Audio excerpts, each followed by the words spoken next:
तक पहुँचे। हमको जो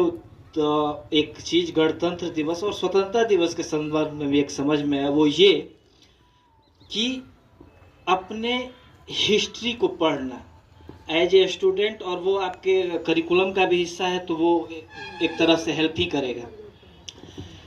एक कहावत है और कहा जाता है कि जो व्यक्ति अपने इतिहास को भूलता है उसको दोहराने की गलती करता है। अगर हम अपने इतिहास को भूलेंगे कि हम कहाँ से आए हैं, कितने लोगों ने संघर्ष किया, किस तरह से, आप देखिए डिटेल्ड है। अगर पढ़ने जाएंगे, हालांकि बहुत लंबा पड़ेगा, लेकिन डिटेल्ड वो जो संविधान सभा का है वो चला था 2 साल 11 महीने 18 दिन, वो डिटेल्ड है कि किस अलग अलग दिन कैसे कैसे उन लोगों ने बहस किया था। जो संविधान, ऐसे हम लोग क्या बोलते हैं, जो खारिज करने वाले लोग कह देते हैं कि उस देश से लिया, उस देश से लिया, उस देश से लिया, लेकिन जब आप उसको पढ़ेंगे तब लगेगा कि कैसे उन्होंने एक एक बातों के लिए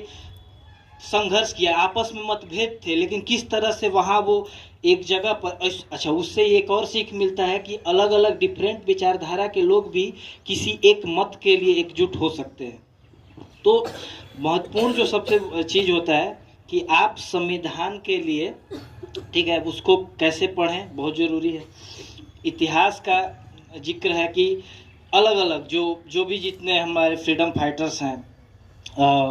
गांधी जी हुए, भगत सिंह हुए, आप पढ़िए उनको, अलग अलग कंट्रास्टिंग नेचर पता लगेगा। लेकिन फिर भी अब जैसे भगत सिंह का अलग नेचर है, गांधी जी का अलग है, आता है बहुत सारा ऐसे मिसकंसेप्शन टाइप का भी रहता है कि गांधी जी और भगत सिंह, वो सब पढ़ेंगे तो बहुत सारा अपने से क्लियर भी होता रहेगा। भगत सिंह का एक हम पहले भी एक बार बोले होंगे कि भगत सिंह का एक बहुत ही फेमस वो है कि उन्होंने आई एम एथिस्ट, वो नास्तिक हैं अपने को बोलते थे, but at the same time वो जब उनका फांसी का सजा हो रहा था वो गीता पढ़ रहे थे।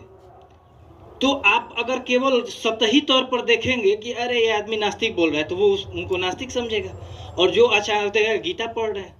तो सतही तौर पर आप किसी को, जो उनके फ्रीडम फाइटर्स जो हैं, तो हम एज ए हमेशा ये बोलते हैं कि, और ये सबसे बहुत ज़रूरी यही है कि अपने फ्रीडम फाइटर्स को पढ़ना। उन्होंने जिस लक्ष्य के लिए, जिस उच्च लक्ष्य के लिए उन्होंने अपनी कुर्बानियाँ दी थी, उससे वो हम लोग को हटना, क्योंकि मोस्ट इम्पॉर्टेंट ये था कि हम लोगों ने जितने भी क्या किए कि हम लोग को एक ब्रिटिश राज को हटाना है और वापस वैसा ही राज आ जाए। तो हम लोग अगर उस बहस को पढ़ेंगे, उसको पढ़ेंगे, तो हमेशा क्या होगा कि हर एक पीढ़ी अब प्रेरणा लेती है पुराने में